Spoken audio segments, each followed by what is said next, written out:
上一條例題咧，同大家咧就重溫嗰啲簡單嘅代入法啦，同埋消元法嘅。咁呢條例題咧就會集中咧就同大家睇代入法啦。好嗱，先望一望題目先。咁題目入邊咧就俾咗兩條方程式我哋嘅。咁第二條咧就有二次啦。咁啊都同頭先例題第一有少少唔同啦。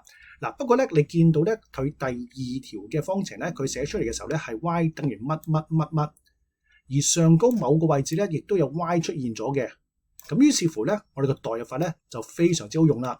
嗱 ，y 係呢嚿數，咁於是咧，我哋以後見親 y 咧，就會將呢嚿數咧就抌入去相關嘅位置度。好嗱，正式寫啊，咁我哋寫靚佢啦。咁我哋第一條式叫一，第二條式叫二啊。咁我哋文字上咧就會咁講嘅，我哋就會話俾人聽，將第二式代入去第一式度。嗱，不過真心，就算你冇咗呢幾個字咧，睇得明都會照俾分啊。咁我就將呢個結果就填入去呢個格仔度，咁寫出嚟咧就變成一條咁嘅二次方程式，排翻靚就即刻撳計數機啦，得唔得？咁撳完方面嗱，另一招咧，我哋跟住要將最後 x、y 嘅數值寫出嚟俾人睇啊嘛。嗱，同學仔，咁呢度咧我哋唔會詳細寫噶啦，咁你就要將呢個 x 係4就代翻去一式又好或者二式都好啦，咁應該好容易咧就會計翻對應嗰個 y 嘅。嗱，例如你將個4抌入去第一式度呢度係咪？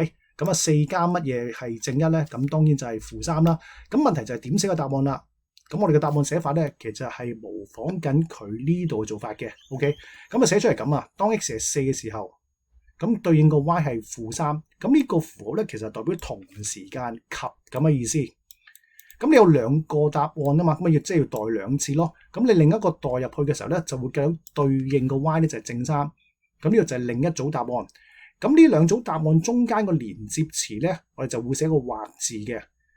好啦，當然啦，今時今日大家就算唔識寫呢個或字，寫逗號咧冇問題嘅。